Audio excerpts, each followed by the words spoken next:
Hello बच्चों, मैं ताउल्ला sir. आप लोग कैसे हो? I highly obliged you all the students at my YouTube channel.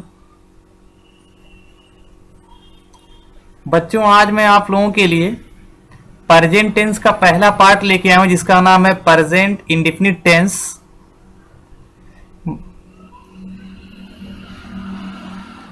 Without wasting time, let us start the program. I hope all the students please listen to me carefully what I say to you. So बच्चों, let us start। आओ शुरू करते हैं। बच्चों, present indefinite tense की जो identification, जिसे हम पहचान कहते हैं, ता है, ती है, ते है, ता हूं आदि। ईटीसी का मतलब आदि।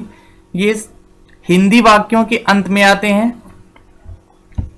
अब बेस्ड ऑन वर्ब, यानी इसमें इस टेंस में वर्ब का फर्स्ट फॉर्म लगता है, वर्ब में एस लगता है, वर्ब में ईएस लगता है, वर्ब में आईईएस लगता है।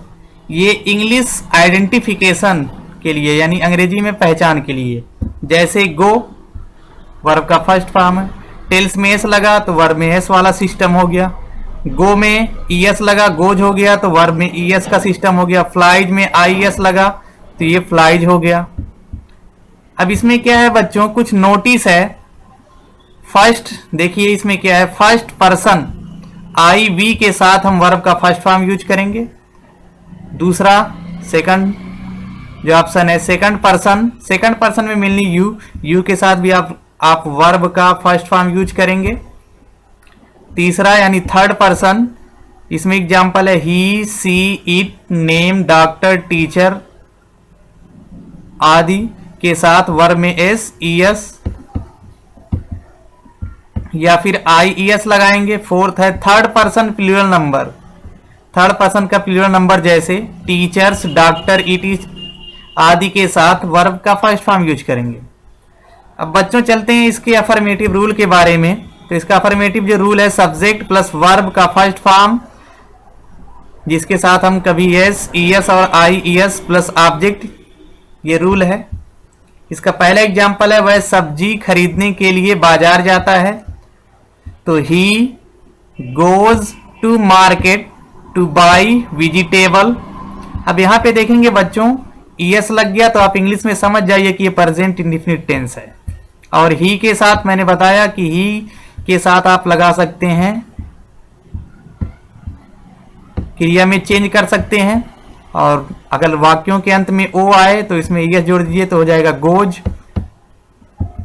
अब चलते हैं बच्चों दूसरा, मैं अपना कार्य करने के लिए वहां जाता हूं, तो इसका आप बनाएंगे I go there to do my work. अब बच्चों सिंपल सा मैं आप लोगों को 2-3 क्वेश्चन बता देता हूं।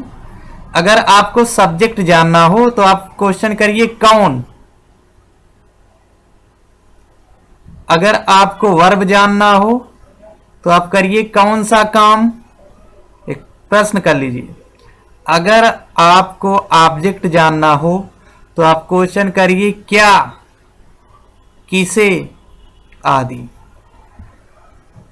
तो इसका हो जाएगा, मैं अपना कार्य करने के लिए वहां जाता हूं, तो I go there to do my work.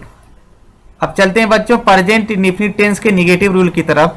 तो इसका रूल है सब्जेक्ट प्लस डू या does plus not plus verb का फर्स्ट फॉर्म प्लस ऑब्जेक्ट। ध्यान रहे बच्चों, डू या डज के साथ क्रिया में कोई चेंजिंग नहीं करेंगे।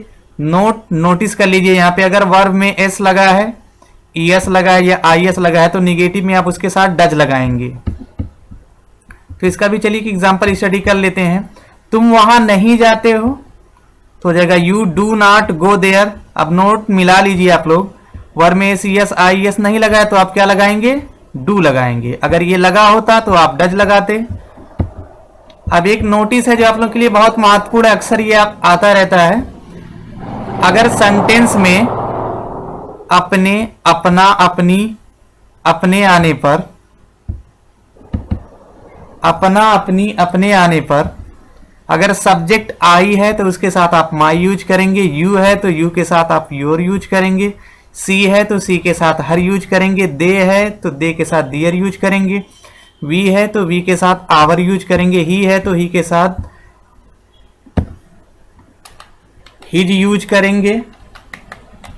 ही है ही के साथ हीज, ईट है तो ईट के साथ ईट्स लगाएंगे, वन है तो वन के साथ वंस लगाएंगे, प्लूरल सब्जेक्ट दिया है तो उसके साथ दियर लगाएंगे आदि। अब एक एग्जांपल समझ लेते हैं। वह अपनी कलम नहीं फेंकता है। अब यहाँ पे देखिए मैंने कहा ना कि अपना, अपनी, अपने आने पर क्या लगाएंगे। अगर सब्जेक्ट ही है तो ही के साथ क्या लगाएंगे आप, हीज, तो हो जाएगा he does not throw his pen. फिर बच्चों अगला इसका इंट्रोगेटिव रूल देख लेते हैं। WH का मतलब what, where, when, why, whom, who, ETC आदि। हाउ या डू या does plus subject plus verb का first form plus object plus question mark. क्या राम आम खरीदता है। अब यहां पे देखेंगे सेंटेंस में क्या शुरू में आया है, तो अब WH या H नहीं लगाएंगे, WH या हाउ नहीं यूज करेंगे आप, डू या डज से शुरू करेंगे। तो सब्जेक्ट देखिए राम के साथ क्या लगाएंगे आप, डज, तो हो जाएगा does Ram by mango question mark. फिर दूसरा एग्जांपल दिया, मैं अपना कोट क्यों धोता हूं। अब यहाँ पे क्यों शब्द बीच में आए तो सबसे पहले क्वेश्चन वर्ड है ये WH टाइप, तो क्यों की अंग्रेजी आप बनाएंगे वाई। उसके बाद do I wash my coat question mark. तो बच्चों I hope you have understand very well and I request you all the students, please subscribe my YouTube channel and press the bell icon to get the all notification of my videos, and share this video to the other students so that they may read. Thank you very much.